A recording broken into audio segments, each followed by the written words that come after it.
Ini Siti. Beliau baru saja mendirikan rumah tangga dengan Ahmad tak sampai 3 bulan. Bila malam menjelma, ada satu perkara yang sangat merusakkan Siti berkaitan dengan suaminya. Setiap malam, apabila suami Siti tidur, beliau berdengkur dengan kuat sekali, macam nak bergegar rumah. Siti tak dapat tidur sampai ke pagi. Sehinggakan Siti tidak dapat fokus pada kerjanya setiap hari kerana dia rasa sangat mengantuk. Rakan Siti, Munirah, faham akan masalah yang dihadapi oleh Siti dan beliau ingin membantunya. Beliau memperkenalkan Snoky Cream, penawar bagi masalah dengkur. Apabila pulang ke rumah, Siti mencadangkan kepada Ahmad untuk menggunakan Snoky Cream.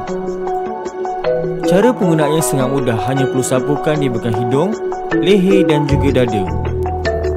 Kemudian, lakukan latihan tarik nafas yang panjang sekerap yang mungkin sehingga tertidur. Selepas menggunakan Snoky Cream, Ahmad tidak lagi berdengkur dan Siti boleh tidur dengan lenanya pada waktu malam. Terima kasih Snoky Cream kerana telah membantu mengembalikan waktu malam saya, kata Siti dalam hatinya.